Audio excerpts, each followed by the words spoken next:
and welcome to Colette and Matt Have Entered the Chat, the #1 podcast about the most important topic ever discussed in the history of civilization. That's right.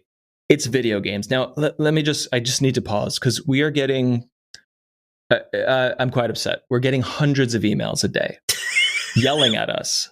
They're saying climate change, pandemic, these are more important than video games. And to those people, we can't read all the emails on the air. So I'm just summarizing here.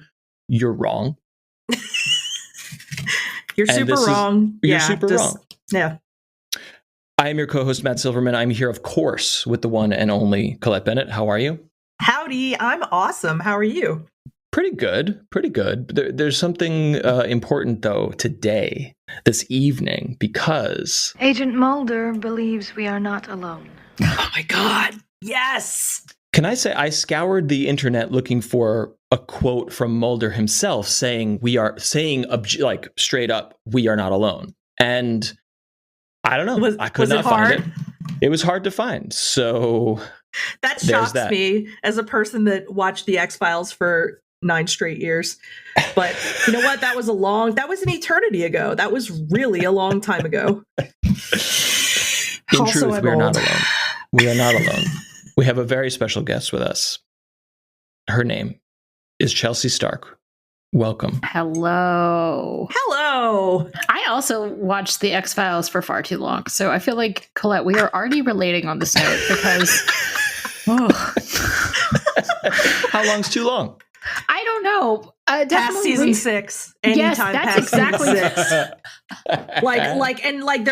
There was a part of me that was like, but I love this. No, what I'm just gonna I was one of those sad fans that held on till the very end. Very end. I was just like, it's okay. There's these new characters. I don't like them. Where's Mulder?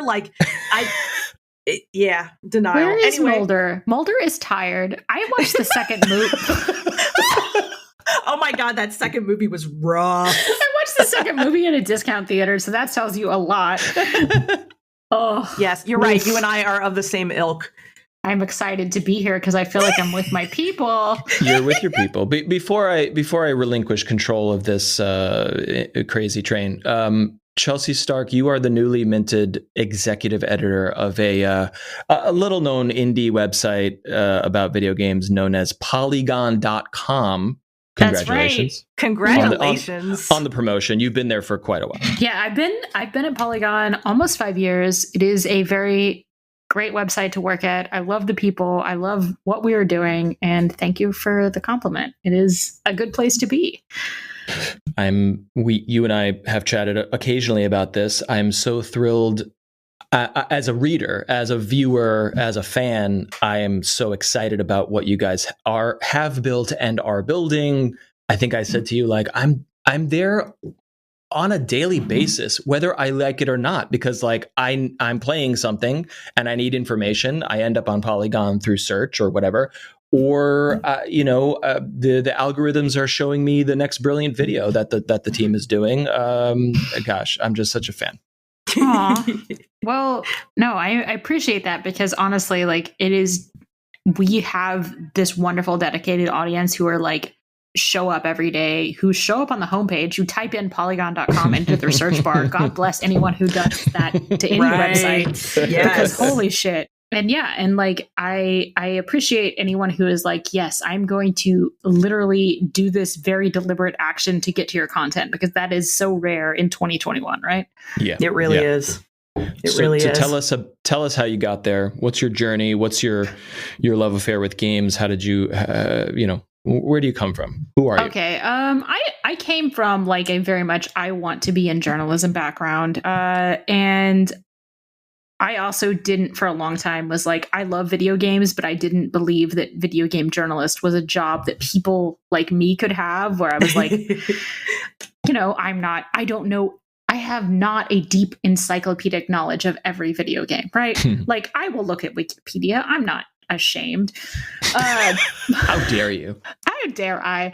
But I mean, I don't have an encyclopedic knowledge. I haven't been doing this since I was 13, like Alex Navarro or or like people like that. But I have a different background. And so I was like, this is not a job I can break into.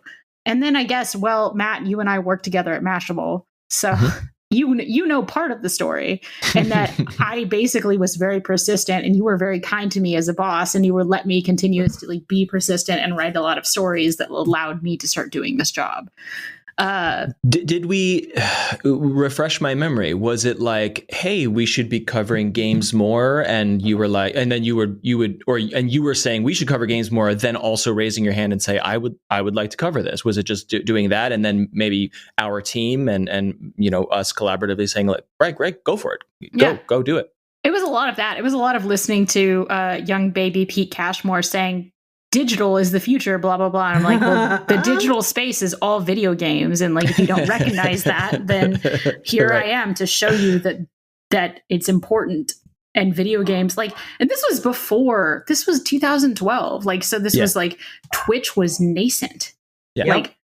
And so many things were happening at that time. So it was a really interesting time in video games because esports were starting to bloom.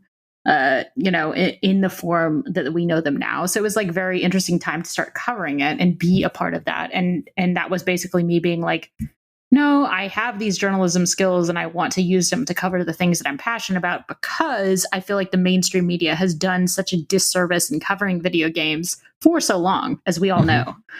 I'm trying to remember, what was your sort of day-to-day beat? Were you working with the community team, or am I misremembering? I was making galleries, Matt. I was making galleries. Nice. Nice. Paying those bills with lots of gallery clicks. Yeah. But how good does it feel to go from oh man, I used to make the galleries to I'm the managing editor of an esteemed video game website? That's got to feel great.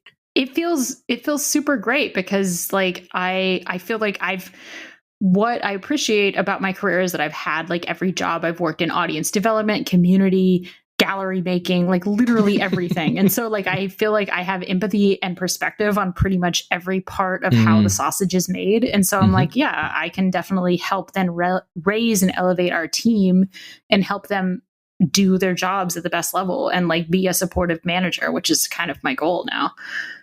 It rules. Heck yeah. Amazing. So you joined Polygon did you join as news editor or was there news another? Editor? Yeah. And I think I was only news editor for 10 months. And then actually, so the managing editor at the time and I basically had a conversation and we're like, we should switch jobs. And that it was kind of I recognized that I was I want to fix a lot of the operations stuff that were happening at Polygon. And I was more and more drawn to that and less drawn to writing. And he really was drawn to the newsroom. And I was like, well, we can definitely make this happen. It can actually was amicable and great. So that's great. Yeah, that's great. What's cooking right now? And if there's some specific projects to share or plug, maybe we can talk about them at the end. But what's your day to day? What are you guys building at the moment, aside from the normal stuff, keeping the lights on and covering the news? Well, I mean, it's weird because we're still. I'm sorry if there is a dog noise. It's still going. So right now, basically, we're trying to do we're still in this weird phase in the pandemic where it's E3 is going to happen this year, but it's still going to be all digital. So it's how do we cover E3 in an all digital way? Yeah. Digitally. And we're a media partner for E3, but we're still a digital media partner. So what does that mean when we don't, it's not we have a booth on a show floor. So those are the kind of things we're thinking about. And we also, we have a growing entertainment business. We are trying to talk more and more about we think about Polygon as you obviously play video games. So what else do? You probably watch Disney Plus. You probably watch movies. You probably watch anime. So we're trying to serve all of the interests. You definitely read comics, or at least you know about the comic adjacent sphere. We have a Lord of the Rings series right now called Year of the Ring is it the 50th? I don't even actually know what anniversary of Lord of the Rings it is, so I apologize. It's the 20th of the films. It's the 20th of the films. Oh so my gosh. We're doing a Year of the Rings series, and it is every Wednesday we have new Lord of the Rings content on Polygon, and all of it is like really cool because it's like people nerding out about angles of the films and Nice. and the books, and I'm like, yes, I am here for all this. Basically, like what I think of Polygon is like, we're here to think about the shit you are already thinking about, but just giving it space to breathe. So that's awesome. Yeah, and tremendous like I don't have a great word for it. I guess it's analysis. Like there's stuff, especially I'm such a fan of the video stuff where it's just breaking down the cultural or artistic significance of a specific game or gaming culture or whatever, and that is my jam. I just really enjoy that sort of stuff because it's not like, hey, here's a game trailer. It's hey, this Halo's delayed. It's like that's news and that's important, but there's more to discuss around the culture of video games and all its adjacent things that you're talking about, and I'm such a fan of that. I think too, like, and one thing I feel like Polygon absolutely nails is that great voice that is a perfect balance between like excellent journalistic storytelling and passionate fandom, which I feel like it tends to it typically falls way too far over into passionate fandom, which, no offense to passionate fans, I am one, but like, when you're writing for a huge audience, I feel like you have to kind of know that balance in between. And I think that that's something that Polygon really nails. Thank you. But yeah, You're I welcome. agree with you because you have to reel it in a little bit to still be critical, and like you can be critical and still have love. And I think that sometimes people forget that, but I love that. You should still, I respect this thing. I enjoy this thing, but I want to kind of pick it apart and understand it better. And yes, I find fandom reporting and like and cultural analysis so interesting, and there's just so many corners of the internet that we don't even have to look at like anthropologically. Like we can instead live in those and be natives instead of being like, oh, look at this weird people here, they're doing this thing. Instead be like, oh, this is a fun thing, and be kind of enjoying the conversation with them instead of like looking at them from above. I think about like there's some nomenclature that doesn't need to be said because you understand who your audience is and the audience understands you. But if like CNN needed to write that same article, don't even get me started. Explain what an electronic sport is and all these sorts of things. So there's just, I don't know. I think about this stuff a lot, like the layers of audience perception and who you're speaking to at any given time, and Well, one thing that I think helped me a lot when I was at CNN trying to get them to write those stories, and they were like, what is the esport? Is that basically like their audience and like a Polygon audience are just different, and that's okay. Their audience is the audience. It's like, I don't know what this is. And then I feel like you do have to explain it, of course. Right, you do. And like, that's a certain form of storytelling. I think for us that are like deeper in the weeds of our fandoms, we're like, oh my God, like it's, fucking, whatever, video games for dummies. But that's how some, my mom, for instance, would read that and be like, oh, I learned something cool about games, or whatever. And then I think that, you have to also write and have a space for the people that are more like us. And like, to me, that's what Polygon is like. Oh, I'm so glad that we are actually doing the right thing then, because it's like, we want to create that space where it's like, you're welcome in the conversation no matter how much you know, but we definitely appreciate it if you know more. Oh, that's really well said. I like that a lot. Well, it's time to get a little nerdy about something that I like to call something that we around here in this podcast, I don't know what you guys call it at Polygon, Chelsea, but here we like to get nerdy about a little something called video games, okay? First, an email. Matt, you cracked me up. Chelsea, Chelsea doesn't have this email. Why am I saying Chelsea? Colette, my brain is broken. Do you want to read this email or should I? You should read it mostly because I didn't pull up our script before this episode. I know I'm the worst. I'm sorry. And for the listeners, this, just so they know, this is entirely scripted. Like every line, every word is scripted. We don't pull punches here. Chelsea got the script. That's why I sound really smart, because I have a script in front of me. Yeah, Chelsea's like, she's not. It's not the best. Okay, I'm saying we had to write everything out for her. Is what I'm saying. So here's a scripted email. But I paid you well, so yeah, exactly. No, this is a transaction, and everyone made out fine. Look, you're getting the exposure that you finally deserve. Exposure. I love when people pay an exposure. It's great. All right, this is an email from Docky, and it's controversial, so get ready. Docky says, really loving the show, and especially relating to the idea of not wanting your time wasted by lackluster experiences. Chelsea, for your context, an episode or two ago, we were talking about the concept of like a B- game, of like, if I'm gonna spend 40 to 100 hours on something, it better be an A or an A plus. Could it please be good? And this notion. You said 40 to 100 hours, and my skin crawled because I was like, well, no, it has to be good. It has to be not just good, great. And this notion of like, all right, it's got a slow start, but after the first 25 hours, that's when Xenoblade Chronicles 2 really kicks in. That. And I'm like, get away from me. So this is in response. This is in response to that discussion. Docky says, even as a child, I remember poring over magazines and seeking out the highest rated games. As an adult, I listen to podcasts and keenly jump at the biggest and best games around, always listening out for the game that justifies the cost of the money. And most importantly, as Colette and I were discussing, the time investment, of course. Docky says, regardless of this effort, I'm sure that the majority of my fondest moments of games come from thoroughly B- titles.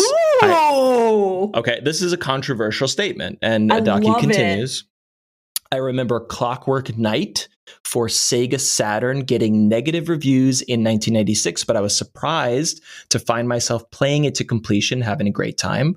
Similarly, borrowing a friend's Mega Drive, which is, of course, the Genesis for North Americans. I'm not sure where Docky is located. And having a much better time with Cyborg Justice and Green Dog than the magazines had led me to expect. I'm not familiar with any of these games. I can't say that I am either. I was more of a SNES kid at that time. This week I bought Balan Wonderworld. Oh no!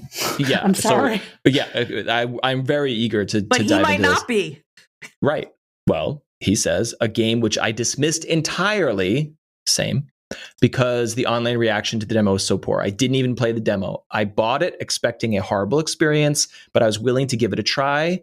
Docky says, I'm having a blast. They designed the whole game to be played with a single action button. I did hear this. And you can even use the triggers to rest your right hand. So it's literally a one-button game, I think. Wow. The worlds are dreamlike with surfaces that are dancing or that are twisting upwards in the distance, like a scene from Labyrinth. I assume he's saying the movie, with colorful creatures dancing on every surface, vanishing as you get too close. There's almost no text in the game and no guns or violent themes, just a strange magical world strewn with rainbows and strange powers. Wow. I agree with all of the criticism. Okay, interesting. Docky says... He agrees with all of the criticism. Right. Agrees with the criticism. Controls are poor. Level designs are clumsy.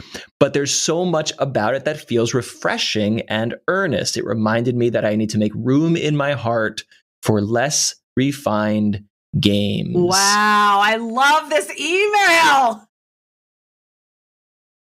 There's a lot to unpack here. Let's do it. Colette, do you feel like you have such a strong response? Yes, I'm sorry. I had to yell because I love, well, first of all, because I have a direct game for myself that is like my, it's not even a guilty pleasure. I will literally hold up a sign and tell you how much I love this game series.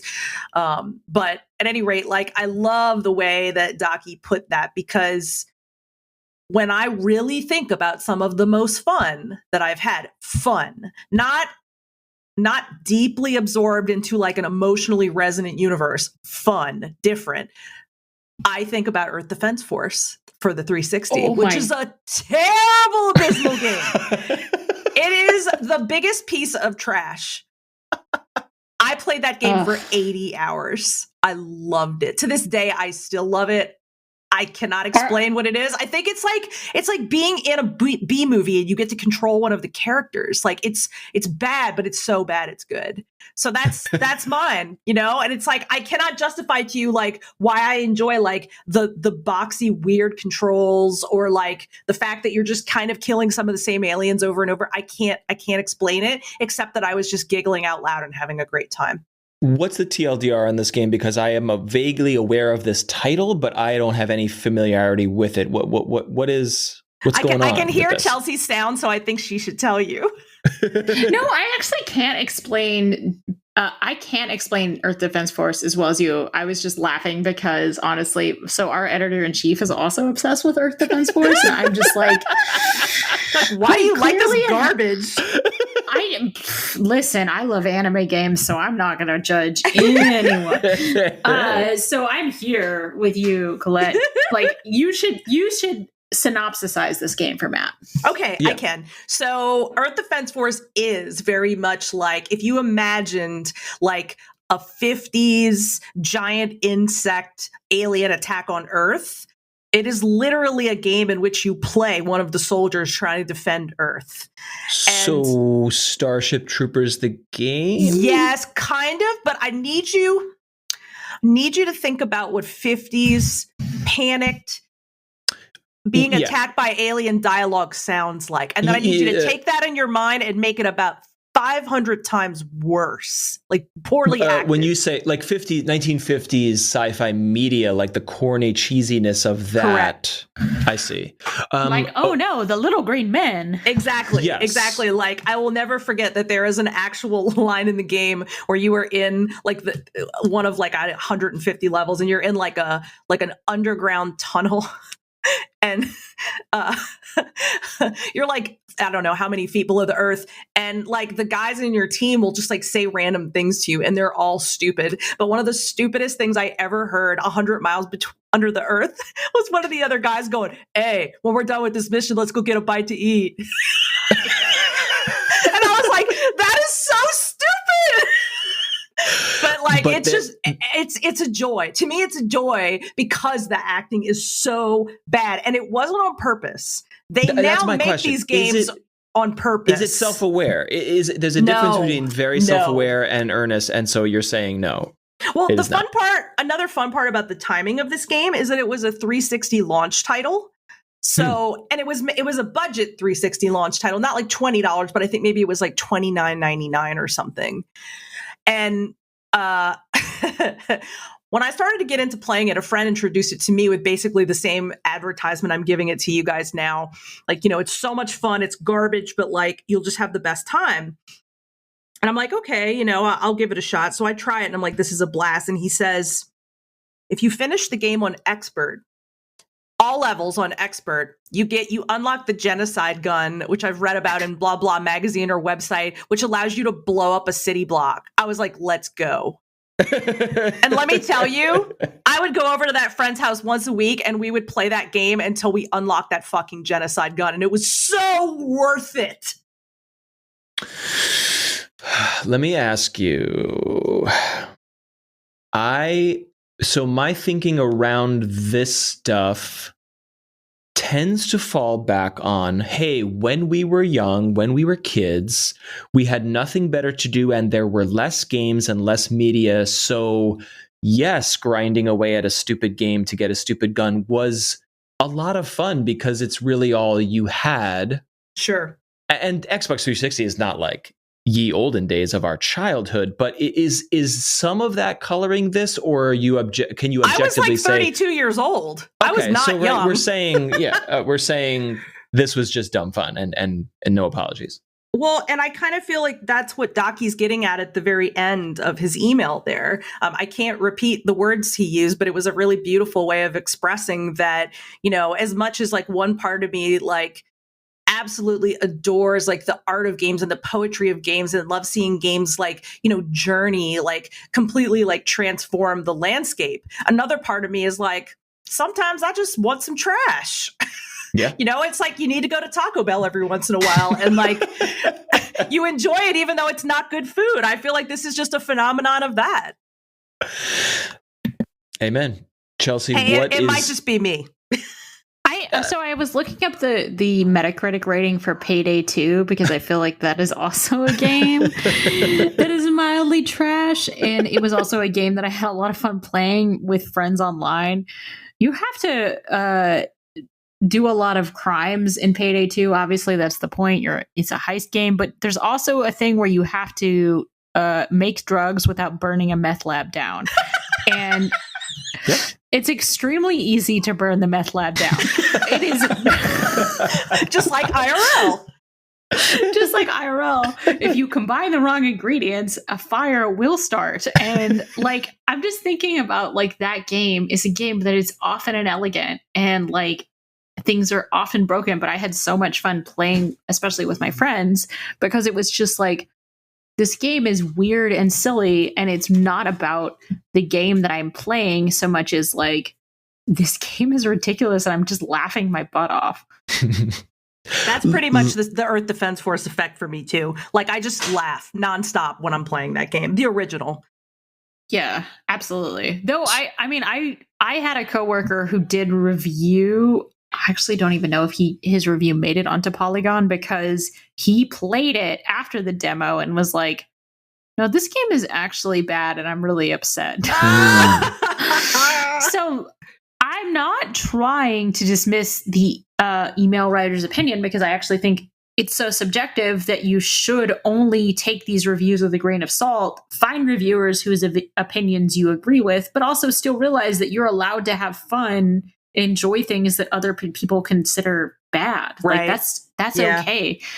Like it's so subjective of what you're going to enjoy. Yep. And I'll also maybe put an asterisk next to our definition of an A game or a B- game. I really was not referring to, hey, an A on Metacritic or an A in the eyes of critics. I was more saying like, this game has to be fun to me from minute one, not necessarily minute one, but like once I understand the loop or the core mechanics or the tech tree or whatever the systems are in the game, at that moment, if I'm not like, yeah, let's go, then I'm probably gonna set it aside. So for Daki's point, it's like, sure, clumsy mechanics, this is not working, that's not working. But if the world and the dreaminess or what the aesthetic is really getting you going, then I would maybe say it's an A game for that player. And that's rad. Yeah, I like that a lot. I think that's totally fair. And I think that, again, it's just like, also, I mean, we stopped using scores for this reason because it's like you should be able to read the subjectivity of what the reviewer wrote and then be like, I agree or disagree with this paragraph, not like numbers make me irrationally mad, which is really the result of all video game review numbers. It's so nice that you guys did that because it is so frustrating. And like I used to work at Destructoid, and when Destructoid did that, we just would get like 300, 400, 500 comments of people just like, how did you give it a 6? And you're just like, why? But why do you care about this so much?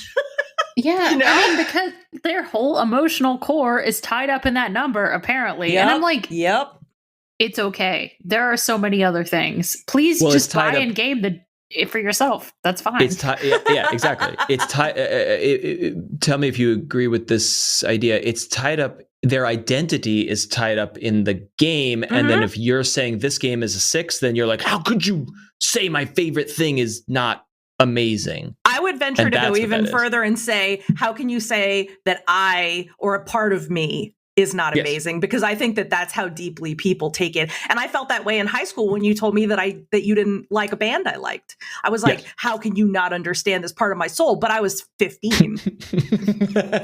What band was a part of your soul that you got mad at people didn't like? Or is this asking too much? I'm so embarrassed. I mean, I'm not embarrassed because she's great, but Tori Amos. Okay. What's wrong with No, that? that's fucking rules. That's awesome. Because mine were like, oh, I love Bad Religion and NoFX. I like punk bands from like Southern California. It was very But much they that were kind of, badass. Yeah, but they were that was a badass whole. when I was 15, and I was Yeah. like, oh, okay, Yeah. this is cool. Yeah. I'm putting my identity into song lyrics. I'll leave those in my AIM profile. So people Oh, It's good to be old. It's beautiful. It's beautiful. Yes, I agree. This is I have to admit that I enjoy it. all right. Speaking of A games, B games, and everything in between, it's time to discuss what we are all playing right now. Chelsea, you're our esteemed guest, and you have the floor. What are you playing? And this could be I'm just enjoying a SNES game from 97, or it could be I'm playing this thing for work, or I'm still playing Destiny at 2,000 hours later. Whatever it is, what's going on? Okay, I'm playing two things, and I know I will start with the one that has the fewest like denominator of other people playing it on the channel, which is so I started playing. I went actually home to Austin because my whole family was vaccinated, and I was like, great, I can actually see my family. It was awesome. So I was like, yeah, it was so cool. Traveling was crazy. And I was like, what Switch game should I download? And I downloaded this very interesting game called Murder by Numbers. And it is basically a visual novel meets a picross game. And what? I have never... Yes, exactly. I have never played picross games before. And I am now a very huge picross fan after this stupid game. So it is like set in the 90s and has a 90s visual novel aesthetic, but also is like very progressive and cute. But most of the time you're just solving mysteries by finding picross puzzles with your cute robot friend. So yeah, most of it is a picross game. That sounds like that would really scratch the part of me, like the itch that like loved the fact that like Puzzle Quest like squished together like the mindless like joy of Match 3 and then like an actual RPG, because like that was like magic to me back in the day. And this sounds like it would also be like amazing like squishing together things. Yeah, I would say the story is a little cheesy, but honestly, like I was just like, oh, but I found another puzzle and I'm gonna solve it. Could you explain picross, because I've heard about it and seen it discussed, but I don't think I really know what it is. That's fair. And I was the same way, because I also I'd heard the term a lot, but I didn't know what it was. So picross is kind of like you have a grid and is a numbers puzzle. So there are basically numbers on each horizontal edge and each vertical edge. And those numbers tell you, okay, if it says like 5 and 1, you know that this vertical column has 5 squares blacked out and then a space and then 1 square blacked out in that order. So you're using those numbers on each side, the vertical and horizontal, to be like, okay, what is filled in and what is not. It's kind of like a weird version of a logic puzzle. Also, Minesweeper is kind of like Minesweeper. Oh, okay. That's a great way to. I'm feeling it now. I'm understanding it now. I've never gotten into Sudoku, but is there any Sudoku DNA connection here, or not really? I don't know, because I also never got into Sudoku. Okay. But I mean, like, it took me a little bit to learn, but there's also so many. Like, I basically kind of. The game has a nice on-ramp, but then I also looked up advanced picross tips afterwards, because I was like, how do I figure out things that are not very obvious? And so it was a really interesting kind of way to flex my brain that I hadn't done in a while, which was thinking about placement, counting, numbers. I mean, who thinks about numbers in their 30s in journalism? So. only when there's hit points and swords and things going on. That's the only math I'll do. Yep. So yeah, exactly. So basically you're using these numbers to make a little picture, and the picture may not be super sophisticated. It's more like it fills it in and it's like, oh, this is a locker. And you're like, is it? Okay, sure. I'm like, I definitely see that there are lines and black spaces, so I will believe it. But that said, the puzzles are extremely satisfying to solve. And in fact, like, the better you do in each chapter of the story mode, the more bonus puzzles you unlock. So I'm actually still going through the bonus puzzles of the game that I've unlocked. And I'm like, yeah, bonus puzzles. This looks like something, or sounds like something I should say that I need to look up. Like, I'm interested after hearing this synopsis. Okay, also the really weird thing about this game is it's made by the developer that made Fall Guys. Oh, What? really? Yes, they made like a bunch of, they've made so many different random things. They also made a Funko Pop Gears of War game. Oh, they made that game? They made that game, they made this game, and then they made Fall Guys. And then Epic Games bought them. So, right. Wow. Weird. Yeah. But it's actually it's super great. I really enjoyed it. And it was like, okay, the story is light and silly, but very progressive on gender norms. And I kind of loved that. So like, I was just like, all right. Yeah, it was cool. But mostly I was like, oh, wow, it's a very good on-ramp if I want to learn Picross. And now I do. So now I feel like I could pick up, there's a bunch of other Picross games on Switch and I could pick one up. Right. Nice. So here's my question, because I am generally averse to puzzle games of this nature. Do you get stuck? Are there puzzles of a certain challenge where you're like, well, yeah, I can't solve it? I had the Steam solutions page loaded up on my phone, Matt. Right. What I must come back. What do you want to know? Okay. No, I mean, like that's what I'm saying is like, the game has a bunch of ways to solve it will tell you if the things you filled in are incorrect, but then that would lower your score to use that, so that I would just load up the solutions on my phone. Okay, right. So you're a cheater, and I'm a now cheater. the world knows. I'm a scumbag. This is how I got where I am. Everyone does that, Matt. What the heck? Yeah. So it's fine. But I honestly there were some where I was like, how did I don't understand how I did math bad, but I did. So I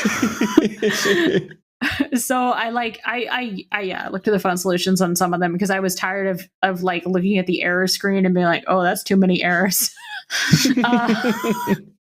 So there's definitely but I feel like at the end of this game, I could probably go back to those earlier puzzles and solve them better, but it's just, it is cool. Definitely a learning curve. Yeah.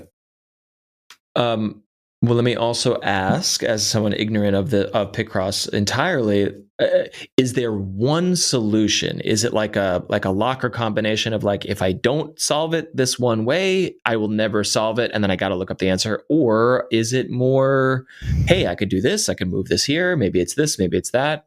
No, it's one solution. I think the people who write Picross puzzles are very similar to people who write crosswords. Right. Because the hints... Oh, here's my big tip for you, actually. You're basically filling in the thing with black squares, but you can also fill in things you're like, I know that there is nothing here. And one of the biggest things I learned was like, make sure to fill in all the squares that you know nothing is in, because it allows you to eliminate a lot more variables. And so you put little X's.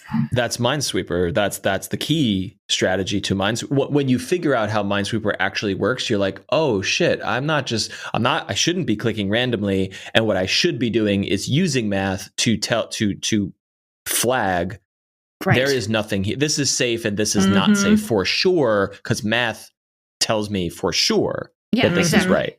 I mean, here's the example. You have a 15 by 15 grid and it tells you, okay, there is a clue here with 8 squares. You know, you can fill in the center one because it's 7 on one side, it's 7 on the other. But the 8th square on either side, and like right in the center, is obviously going to be occupied no matter what. So you know you can fill that in. Got it. Yeah. Do you think that if a person was like, God, I hate math, they would still like enjoy playing this game? I mean, it's not even because it's like, do you hate math? Because this is if you hate counting, essentially. It's not. I mean, I hate algebra. But I hate counting. I would so just love to like meet a person that was like, I hate counting. I'd be like, how do you live? I mean, yeah, maybe there's probably some kind of like equivalent of dyslexia for numbers and counting that I'm not aware of, but so yeah, maybe. But yeah, you know that's how I feel like it's not math averse. It's just like you just need to count. But I also was the kid. You remember those logic puzzles from like middle school that was like the greenhouse is on the left, so they're you know like the grid. That's the kind of shit I loved, and I feel like Picross is similar. It's scratching that itch. It's definitely scratching that itch. Nice. I tend to feel the thing that puts me off of it is when math is just out there and it's math, like a puzzle, like a math puzzle, even crossword puzzles, I'm not interested. But when puzzles are wrapped in a cloak like Slay the Spire or Magic the Gathering or like Into the Breach, which I actually haven't played, but those are math puzzles, but they are wrapped in spells and swords and hit points and things of that sort. I'm all in on that stuff. You know, why am I like that? Is what I'm asking. I don't know. I don't know what's wrong with you. This isn't a therapy podcast. Okay. Yes, Murder by Numbers. No, it is. This is why I'm here. Murder by Numbers on Switch, on Steam. Probably on other platforms. I'm not actually sure, but Switch and Steam for sure. I think it's about $20. So, and I got a good 30 hours of it, so I enjoyed it. Nice, excellent, awesome. All right, what else are you playing? You have more. Well, we're talking about Pokemon Snap, right? Colette, I feel like I sense that you are playing Pokemon Snap. I am also playing Pokemon Snap, yes, but I don't want to. If you want to chat about it, I don't want to take your fire. Well, okay. My main point about it is that I wish it was more Pokemon and less of Phil. Less of. I don't need any humans talking in this game. Like the fact that they keep trying to give me story, and I'm like, no, I don't want story. Let me just go take pictures of the Pokemon.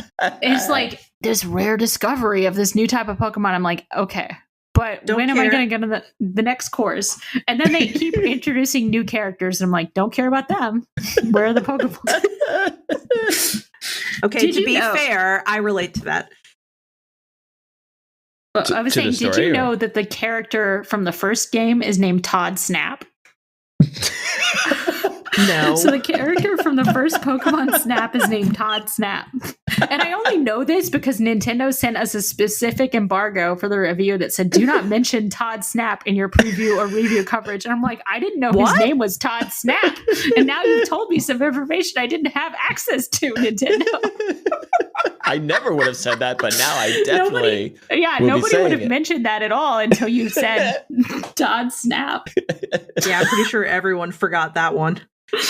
So yeah, Todd is all grown up in the second game and makes a cameo appearance, and I'm like, why? No one cares. No one cares. Just let me take pictures of 10 million Pokemon. Yes, that's my spiel. Colette, how do you feel? Well, so I agree with you about the story. I mean, it's okay, but like, I guess I'm used to expecting like from, a big, shiny, polished Nintendo Pokemon title that like they're gonna put that in, and that's fine. I also don't care about it. I'm very neutral, actually. I'm just like, it's there, it's okay. I really just want to do the same thing you want to do, which is like go through courses and just like take pictures of Pokemon, or like realize that I need to like turn around in my little, automobile. I don't know what you would call it. I need to turn around and make sure I'm getting everything behind me as well as like in front of me. Like, I think for me, like that's the most fun. And for me, the experience I've had is that the first, I'd say maybe 5 times I played it, I was just kind of giggling out loud for those moments, or like, oh my God, look, I did this. And like the I don't know, whatever, like the Pokemon sneezed or it flew in the air or whatever. And like that, I guess maybe like summoned up like childlike delight for me. So there's been a lot of like squeeing and like, wow, this is so fun. But I will say that I think yesterday after work, I was like, oh, I haven't really been able to play in a few days. Like I want to hop on and play. And I felt my first kind of bit of frustration because I was like, okay, so I've got these, I guess, 4 courses open and I've taken a bunch of pictures and I don't really know where the story is going next or what's happening next. And so I'm like, all right, I guess I have to play these levels more to unlock like a new new area. But like, I kind of feel like I want something else to hurry up and happen. So that's where I'm at right now. And I'm hoping when I pick it up that like, it's just the next thing that's waiting for me. That's my only complaint. But I also am like, it's a game where you take pictures of Pokemon. Like, how complicated, like how much more is going to happen in this game? I'm just going to take pictures. But like, I hope there's a lot of levels for me to take pictures in. And I don't know if there are. I actually am not sure either, because I've had the same experience where I felt like I was playing that same first opening level like multiple times, where I was like, okay, now we're going to play it at night, and now we're going to play it at night, but a different zone, and now we're going to play it in the day. And I just don't understand like why it's so repetitive in that first area. It felt like I feel you, because I was just like, it feels like it takes so long to funnel me to the next area, and I'm not always sure what the clear demarcation Path is. Yes. Well, but let me ask you, like, are you in that first area? Is there some sort of grind that is meaningful of like, you need to achieve so many levels or points or whatever to then unlock something or gain something that makes the photos better? Like, I have no concept of this. I don't know yet. Do you? It kind of, I know that there are research levels that make the Pokemon do different things, but I don't think it's very obvious. Like, it's like once you reach research, so you earn points for every photo you take, and based on like all these different stats, like how close you are to the Pokemon, if it's in the center of frame, because apparently the Pokemon Snap doesn't care about the rule of thirds, which is it doesn't. It's annoying. It's so annoying. I'm like, but who wants to put the Pokemon right in the middle? Ew. And if it's like looking at you, if it's doing a specific action or any other action that's not just sitting there, you get more points. So you get all these points, and those points create research levels. And then the Pokemon, when you unlock a new research level, Pokemon will be doing different things. And then eventually, sometimes, whatever, I forgot, his name is Professor Mirror. Oof. Yes. Yeah, that's not a good one. Try again, Nintendo. He will be like, I have some new discoveries for you. So you go back, and then he tells you about the new discoveries. But yes, I've had that thing where I'm like, what am I supposed to be doing next? Okay, I'm glad I am not the only person that experienced that, because I was like, maybe I'm missing something really simple. Yeah, I'd say so. Last night I was playing the water level, and then it kept being like, oh, we've gone farther out in the reef. And then it was like, yeah, you can do underwater. So go down that play the water level a little more. Nice. Okay. I haven't opened that yet. That sounds like it would be real fun. Yeah, that was really cool, because then I got to like be underwater and photograph a Tentacruel, and that was really rad. That's a carrot of like, hey, do this, do that, so you can unlock the water level. Like, yeah, of but course I'm going to unlock the water level. Yeah, and I think what Colette and I are both saying is the game is not making the carrots explicit enough and not telling you what is the next goal. Like, here's how many stars you need to reach in your photos to get to the next thing. Have you also had the experience, Chelsea, of like taking a photo and being like, oh, that was shit, and then you get to the end and they're like 4 stars, and you're like, why? Yes, I've definitely had that. Or I'm like, this photo is clearly legit. Look, he's eating an apple. And then they're like, that Pokemon wasn't. And it's like, your camera was on a different Pokemon, so you get no score. And I'm like, what? This has happened so many times. I'm just like, why? We published an article on this yesterday where like my coworker, because Joy-Con drift, we've all experienced, right? Mm-hmm. So Joy-Con drift, with you're playing in Pokemon Snap, means your camera is just going to be like veering to the left now. Every photo's blurry. Yeah, every photo is just like, here's Pikachu's one ear. So I mean, it's like, it's very easy for me, like, because the whole video game frame is technically the camera, so there's not necessarily clear defined borders, and so it means sometimes you're like, well, I thought I was in range and I wasn't. It does let you shoot a lot of photos, though, so it's at least easier to be. A margin of error is pretty generous sometimes. Mm-hmm. I have to laugh about that per the number of photos, because both my husband and I played Pokemon Snap way back when, and so we get it. And like, I've never played I haven't played Pokemon Snap in a very long time. So I'm like, okay. So like I go through my first few levels and I'm like very carefully like trying to get these like excellent photos. And then my husband's like, let me play. And he takes it. And I kid you not, he took 70 photos in the first 15 seconds. And I was like, what is your approach, just to like hope you get something good? Like, what are you doing? And he was like, well, the more you take, the better chance you have. And I was like, that doesn't make any sense to me. And then I was like, we are very different types of photographers. Digital cameras have kind of changed the perspective, right? Because But a professional photographer, even in like a studio environment, is just click, 1,000 photos and then sifting through them later for the magazine cover. So he is technically probably doing the professional thing. And I'm like, no, I need the perfect photograph of this Pokemon. The Pokemon needs to be walking into frame and looking at me with an eye. Yes. My perfectionism extends even to perfect Pokemon photos. Yeah, I mean, it's hard. Again, no rule of thirds. And I'm like, well, he's kind of centered, I guess. Right. My main question, having no background in this game, is it was like, hey, does composition matter? And I'm happy to hear that like that is kind of the point, but then also like, right. It's a very dumbed down version of a good well composed photo. It matters in that it's like the Pokemon has to be in the center and as big as possible without cutting off any edges of Pokemon, and also facing the screen. So those are the most important parts. I mean, look, I'm sorry to be the one to tell you both this, but you're playing a game for children. No. Todd Snap would not mislead me. Exactly. Also, that's the crazy thing. It's like, when I think about, whatever, like, I don't know, Disney or, Pokemon, whatever. It's like there are these things that I guess they're made for children, but like so many adults love them. Like oh my God, I was about to say, this is like the conversation we had about Hello Kitty a few episodes ago, where Matt was like, I don't get it. And I was like, it's not just for kids. Like there are like women who shell out, $10,000 for like the Hello Kitty Louis Vuitton bag. And he was like, why? I fully get it. I guess I'm saying that this piece of media that you are currently enjoying is made for two audiences. And so, if you're expecting that sophistication from the composition rules of the photo, good point. Then it's like, oh, but wait, my daughter also would have to be able to be good at this game, and therefore it has to be simplified or straightforward in a way.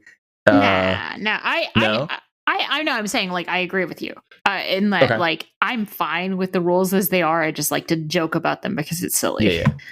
Like it's more fun to joke about the fact that it doesn't understand rule of thirds, because I understand that the game is just like nope, and also because like it's much easier for AI to grade like is in frame. Yes. Yeah. I wanted to.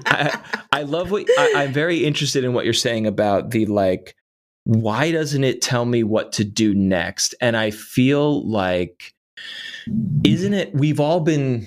I don't know if spoiled is the right word, because I think that is good game design is supposed to be doing this. I don't think we're asking too much of a game to shepherd us through the early stages. But like, when you play a game and it's just like you're just feeling it. You're just like, and then I did this, and then the game told me this, and then I'm like, and now I'm on the next, and I get it, and I'm doing, and then you play games that are like, I'm a smart person.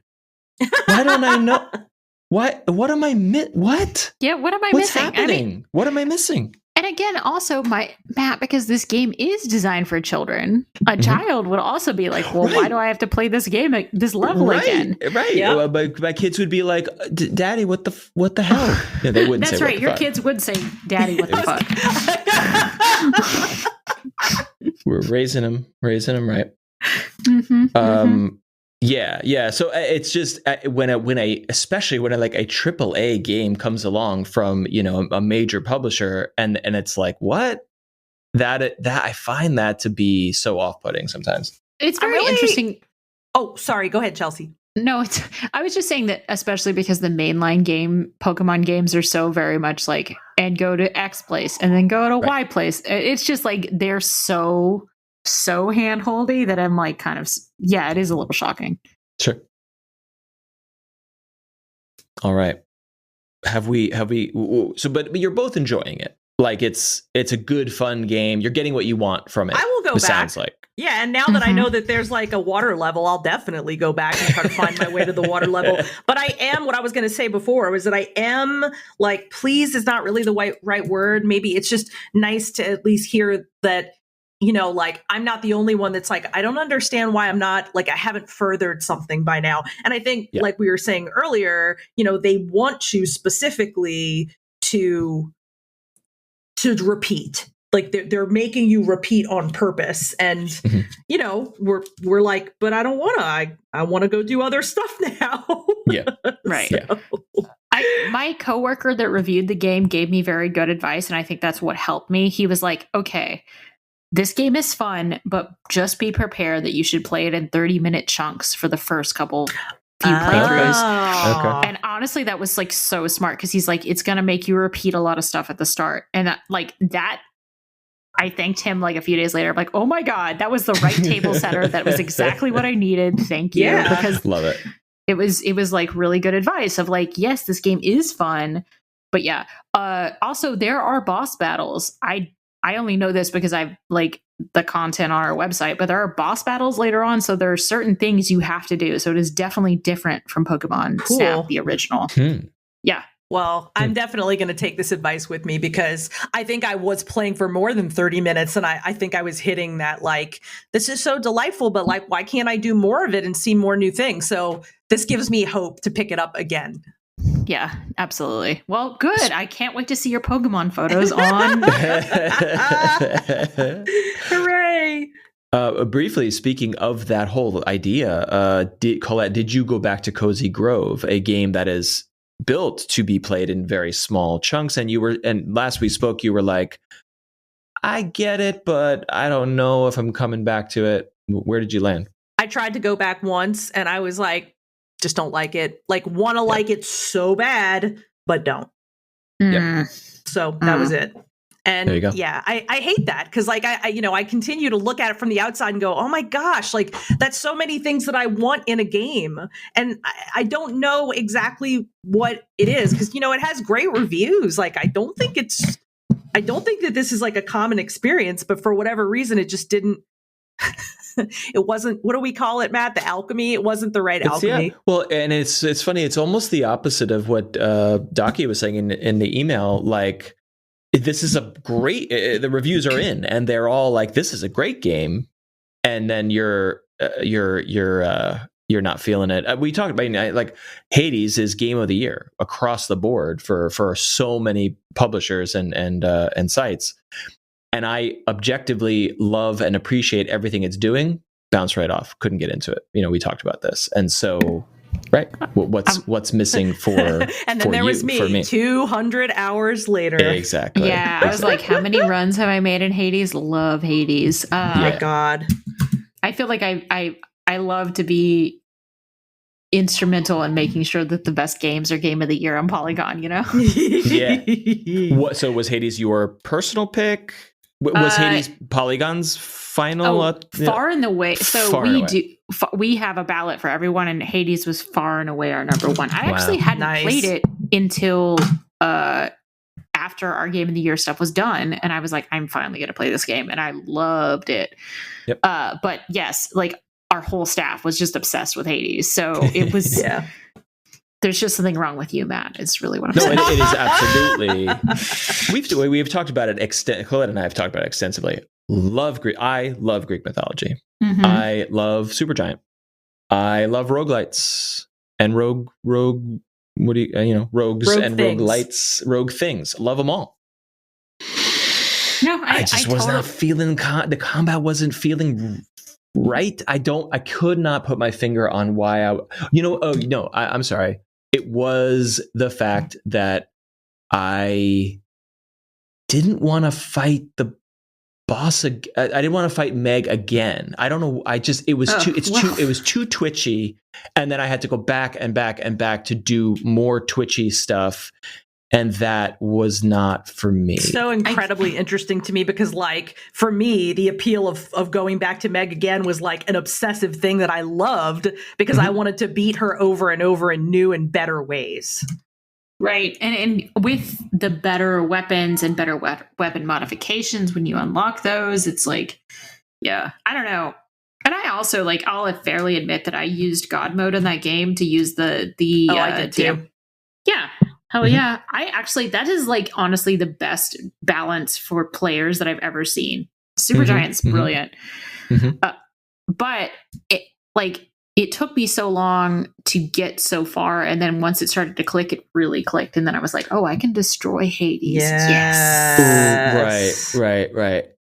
You know where it was for me? And now that I'm remembering, it was beating Meg for the first time and being like, yeah, I did it. And and then you move on to the next zone or whatever, and then got my ass kicked in the next zone. And I remember just assuming that, like, well, I beat Meg, so, like, now that's done. And now the next time I go in, I can start from the next zone, or I can skip that boss fight. And it was like, oh no, I have to do this again. And that is where I was like, oh, there's other things I would like to play right now. Not only that, but, like, once you get good enough at beating Meg, then you have to beat her sisters at random. Yes. Okay. So good. Yes. Sorry, Matt. I know this is probably like rubbing salt in the wound. No, I love hearing about why it's great. And, one day I shall return. I think I owe it to the game to return. You do. We will definitely not bore your listeners with me, like, asking you all the same questions you've already probably talked about. But are you playing anything? Do you want to talk about anything? Are you asking me? Yes, you, Matt Silverman. Of course. No, I'm not playing anything right now is a phrase that I've never said ever. Yeah, really. I have two games. I think I'll mention the first one, the last one first here, which is I grabbed it yesterday. I think it just came out. It's called Legend of Keepers, and it is. I saw, like, an AMA on the Switch subreddit or one of the game subreddits, and it's like a French developer, and the sort of artwork and implication of this game is that you play the bad guys, you play the monsters, a la Dungeon Keeper, which hopefully rings a bell or scratches an itch for the room here. That doesn't for me. I know about it, but I didn't play it. Dungeon Keeper was like, you carve out the tunnels and the rooms and the treasure troves of a dungeon, and then you set up your monsters in sort of like SimCity is the wrong phrase, but it's like you're structuring your labyrinth so that when it's time for the heroes to come, you prevent them from coming in and stealing your gold. So you're playing the opposite of the roguelite, whatever. And so there's a little, the title of this game and the way it's presented is sort of like, yeah, remember that game? Now play this game. And it's actually not that at all. It's more of a side of, like, almost like a Final Fantasy RPG, classic Final Fantasy, like, characters on the right, enemies on the left, and then it's turn-based combat with a turn order. But it's cool because it's multiple rooms. So it's like, okay, the heroes are here. You have a trap room, so you can choose the trap based on, hey, do I want to demoralize the enemies? Do I want to do raw damage? Do I want to poison them? Then you move to the next room, and it's like, okay, here's my first party of monsters. I'm going to set them up in a strategic way. This monster has a ranged attack, so it's going to hit the back line. And this monster is like the brute, the ogre. He's going to just smash guys in the face right in the front. Each monster has different attacks. And so it's about getting strategic with placement and stuff. And then it's another trap room, and then it's like a spell room. And then it's you, the final boss at the end. And the goal is do enough damage or freak the heroes out enough so that they die or run away, and then you collect resources from those battles, and then you spend them to upgrade your monsters, upgrade the traps, hire new. There's sort of like a whole, like, Dungeon Incorporated theme where you're, like, hiring monsters to work for you and defend the treasure and stuff. And I am really, this is all this stuff is like really stuff I love. I got it on Switch, and the pixel animation is, the art and the animation is awesome, and the sound design is awesome, and the fucking text is microscopic on on the Switch. I'm playing on a Switch Lite, and I'm like, there's a lot of stats and figures and numbers, and I can't read any of them. It's painful to play this game because I'm squinting at it. And so I actually hopped into the Discord, and I was like, hey, like, is there like going to be like a UI scale or something? And I think the developer or someone on the team was like, yeah, that'll come in the next patch. I was like, great. So I'm going to put this game away until it gets updated, because I know there's a strategy here. I'm having trouble figuring out what it is because I can't read. I can't see it. I can't read it, you know? So yeah, that's no fun. I think it's a good game, but I don't know yet because I'm going to put it down and come back to it. Yeah. So, more Deep Rock Galactic, as we've already discussed, but also since release, I've been playing a ton of Monster Hunter Rise. Colette, I don't think you play Monster Hunter at all. I've never played a Monster Hunter game, and I don't think it's because like I wouldn't like it as much as it's just like, oh my god, I'm already playing so many other things. Like I feel like sometimes I'm missing great games because of that, but like what can you do? But it's a biggin. It's like it's a game that takes up your whole gaming space to an extent. So if you don't have room for that, so I get that. But Chelsea, I don't remember if we've ever chatted about Monster Hunter. Did you ever play the other ones? I didn't know you were a Monster Hunter person. So I was not, and then I basically had to become a Monster Hunter person for work. And then I played 160 hours of World. There you go. And I actually haven't played Rise yet just because of like circumstances and being like, just like I need to get other people to get on and play with. But I'm really excited for Rise because I know I will like it, and I know the verticality is dope as hell. So I'm glad you're playing it. I'm thrilled to hear about your experience with World, and I have comparison points and sort of points to make, and then questions to ask you, because I really love both games. And I was never a Monster Hunter person. I picked up World because I was like, yeah, maybe I do want to stab Tyrannosaurus Rexes in the face. That sounds for 160 hours. I think I want to do that. And World is just, it's unbelievable. It's an unbelievable thing. But I think what is happening here is that because of my experience in World, I am zipping through Rise in a way that is both good, but also like it's not that it's too easy, but I think it's you'll understand this, Chelsea. It's like they just took World and somehow through witchcraft put it on a tiny baby little thing called the Nintendo Switch. And so imagine playing Monster Hunter World on a Switch, and that's it. Yes, there's verticality and the wire bugs, and yes, the graphical fidelity is not nearly as spectacular as, you know, a PC or a PS4 or whatever. Yeah, but those games were on 3DS before and PSP, so right. Like I'm not that choosy because Capcom is magical, and they're clearly very good at making things run on whatever engine they get. It is this RE engine majesty. I can't believe it. So I am both enthralled and impressed and in love with it, but simultaneously I'm like, but World is prettier.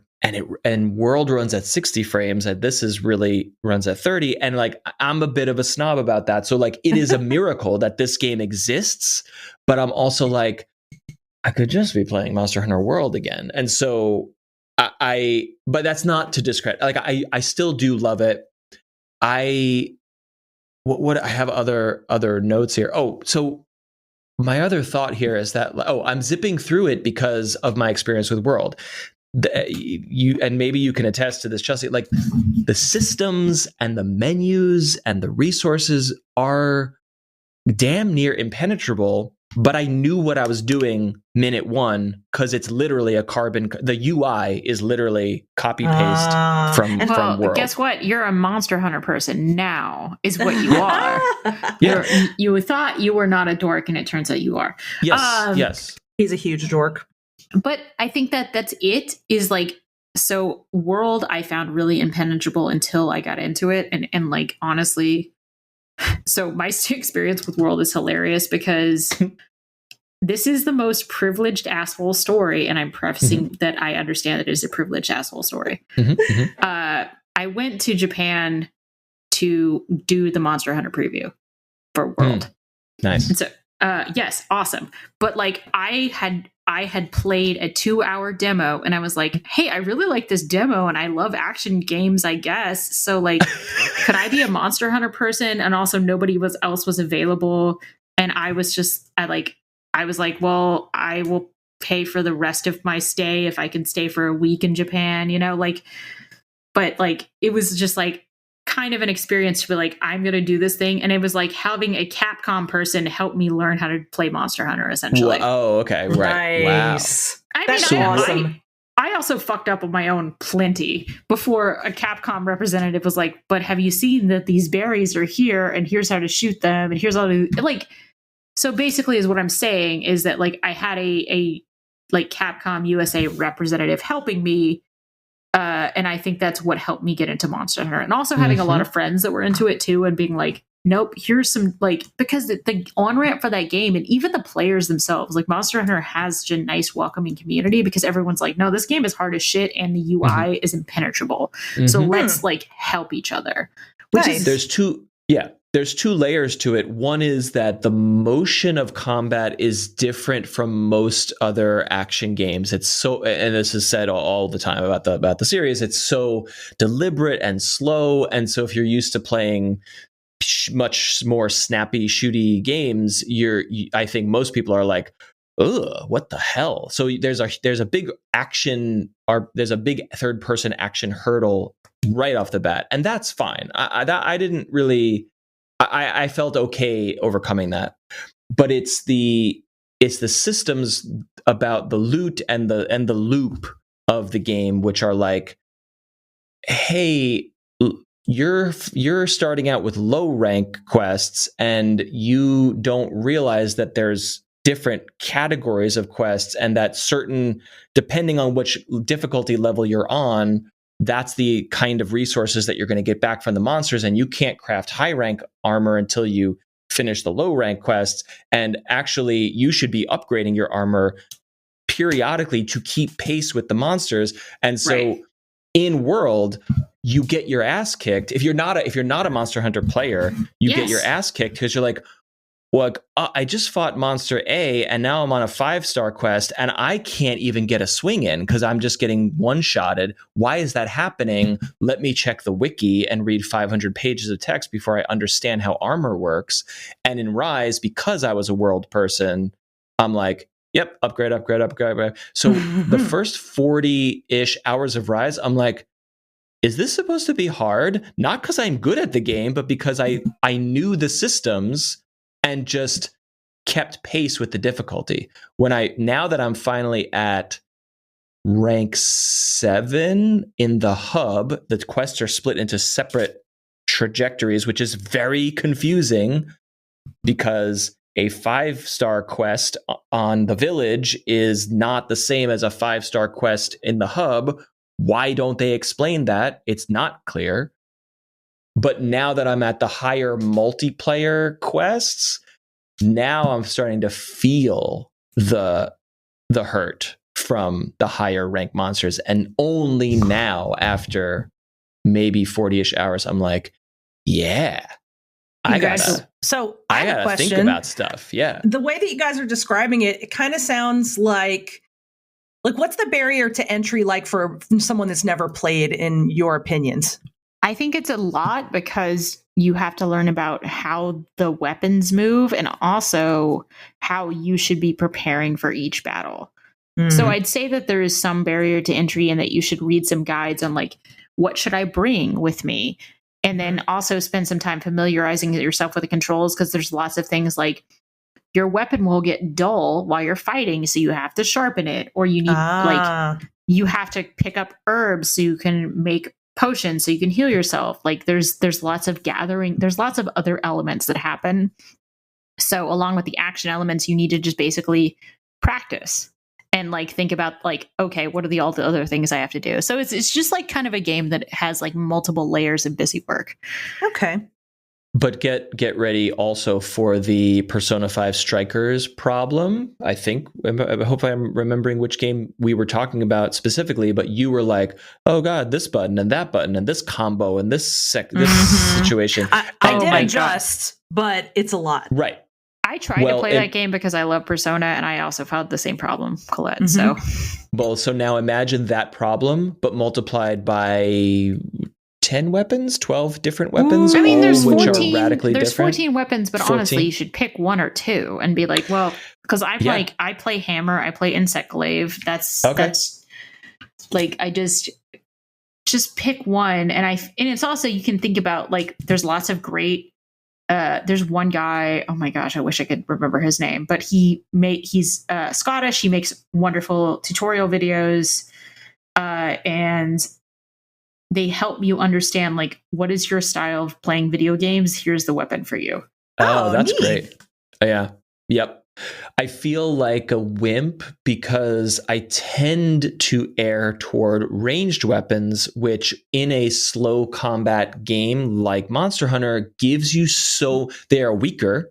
They do less damage per hit, but they give you so much more space between you and the monster that you can react much more effectively. You're like, if you're swinging an axe, you got to be like you got to be on top of this creature, and if it turns the wrong way, you're on your ass. But if you're firing a bow or a bow gun from 20 yards, you're not the one getting beat up. You know, your teammates are the ones taking the damage, and that's there's a lot of strategy to it, but also like I feel like I'm not like I'm cheating, but like you're sort of gaming the system of like, I should be in there with my comrades, like beating this dragon isn't up. What you're doing like from afar also like helping to take the hit points down more quickly? Oh yeah. Yeah, absolutely. And there's different kinds of ammo and there's different coatings you can put on certain arrows and bullets that are saying like, hey, we know this monster is weak to poison, so I got to make sure that I'm hammering from afar while the buddies are doing the other thing. The verticality that Chelsea was mentioning is it's very cool. I feel like it took me a long time to understand it, and even now that I do understand some of it, I'm still getting a handle on they're called like switch moves, where you have to time them very precisely, but when you do, it's incredibly satisfying to like really nail that thing. So I mainly play bowgun, which is ranged, and I've been getting into the switch axe, which is an axe that transforms from an axe to a sword, and when it is a sword, you can then kind of charge it up to do a lot more damage with other moves. But like, you know, to Chelsea's point earlier, like it's a really fascinating game because I guess like take Hades, for example, of like you grab the bow or you grab the sword or you grab the shield, and like you don't need like training to grab the next weapon. You're like, I want to play the shield now, and you just go and you have a great time. If you have been playing weapon A for 20 hours and you're like, you know what, let me try out the hammer, you're like, what the hell, this game is totally different with the hammer. It's a completely different game depending on what weapon you have, and that is both daunting, it is very scary and challenging, and also awesome because it's almost like 14 games in one, because if you pick a different weapon, you're like, I'm starting new. I'm starting from the beginning, and isn't this cool? So I really respect that about this, and I'm really enjoying my time with it. Well, y'all tempt me just because I've not ever played it before, you know? It's worth the journey. It's worth the journey. And yes, when I start playing, I will definitely hit you up, Matt. Because I only play with randos. I don't really have many gaming friends, and the idea of like, because I think you'll relate to this in World. It's like, I need, a Rathian tail or whatever, and so I'm going to hop into a mission at the moment and other randos would join me of like, hey, we all need the same thing, and we're going to hunt it.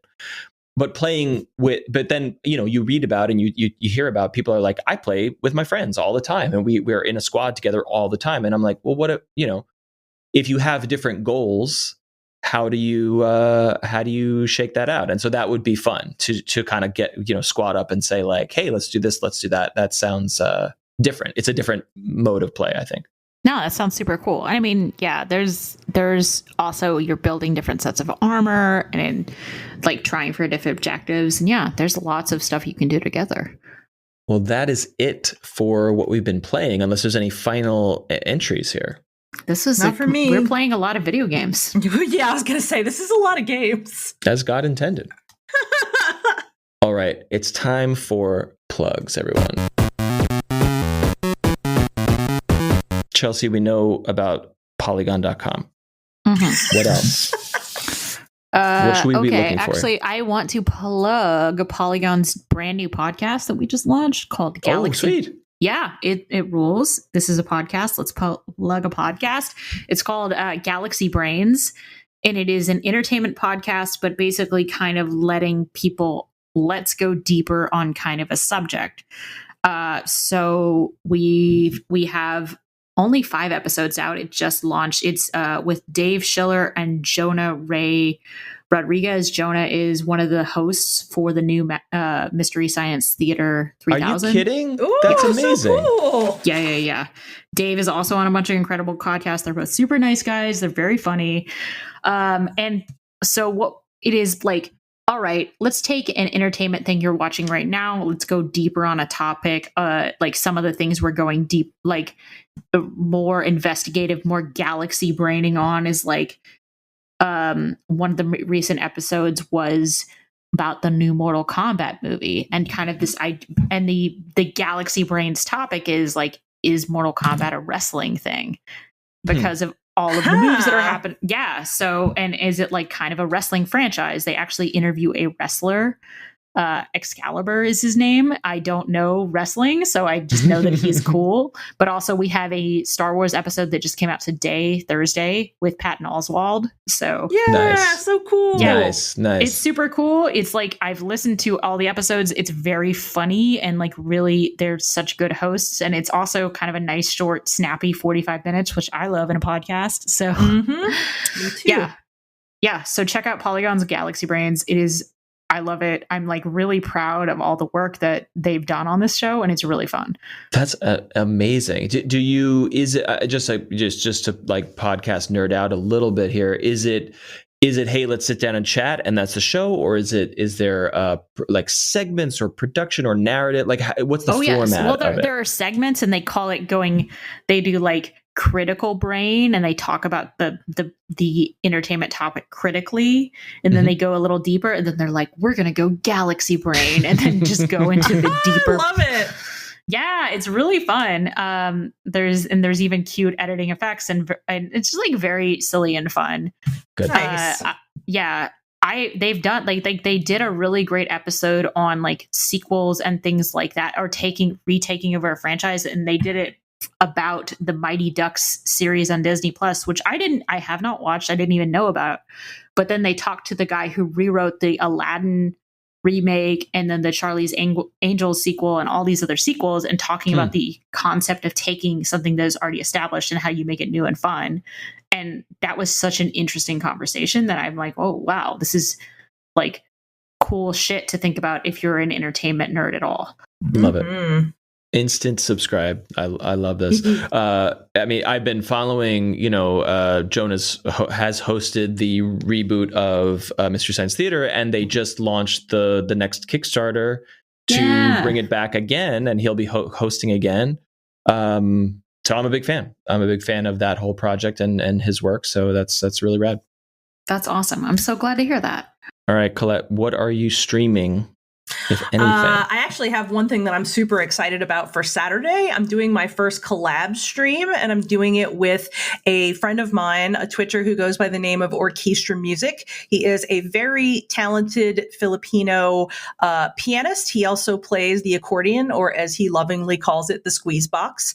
And he has a beautiful library of video game music. He also plays things outside video games, but obviously, since we're on Twitch, his community really digs the nerdy stuff. So he and I are doing a Zelda-themed collab on Saturday. It begins at 1 o'clock Eastern time, and I will be doing a piece of lettering art that is themed around the original Legend of Zelda, my old fave. And I'll be giving it away, or will be giving it away during the stream while he accompanies with Zelda music. So I'm really looking forward to this. And the collab will probably be a couple of hours. And it is taking place on his channel, not mine. So I can give you the info for the show notes if anybody wants to check it out. That sounds so cool. I'm excited. He's great. Our episode goes live on Friday, which is tomorrow, and so your stream is the next day. What is the date? Just so people are clear. It's the 8th. It's the 8th at 1 Eastern. Mm-hmm. All right. So check the show notes of this show to get there to his channel, watch it live, or hopefully that'll be a VOD after it's done, I assume. It will be. Yes, it would be. Sweet. So very excited and cannot wait to do it. Amazing. I am going to do my best to be there. That's everything about that is what I need in my life. So thank you. Nothing much to report. Follow me at Matt_Silverman on Twitter. You can check out Free Dad videos on YouTube. We're working on some stuff that's kind of ridiculous and silly. Getting back at it. Some stuff that's ambitious, some stuff that's really super dumb in the best way possible. So stay tuned there. Always appreciate folks who want to check that out and subscribe. And that is it for Colette and Matt Have Entered the Chat. Chelsea Stark, thank you so much for joining us. This was Chelsea. a blast. It was so nice to have you. You guys are a fucking joy. I am so happy to be here. A delight. Come back again soon. In the meantime, thank you for entering the chat with us. Our theme music is by Azure Flux. Our logo is illustrated by Just Call Me Katarina. And please, you heard some email at the top of this show. Please tell us what you are playing. Let us know what you're thinking about as you're listening to this, but also just what are you enjoying? What are you hating? What did you invest in? What did you put your 10 hours into? And you're like, nah, this isn't for me. What did you put your 30 seconds into? And you're like, holy crap. And the world needs to know about this. Please tell us. HaveEnteredTheChat@gmail.com. That is, of course, in the show notes as well. We love hearing from you. So thank you to everyone who writes in. And if you enjoyed this episode, be sure to rate and review the podcast on your platform of choice. And if you're new here, subscribe. We're here every week. It's just a casual hangout with us, with guests from the world of video games. Thank you for chatting, and we will see you next time.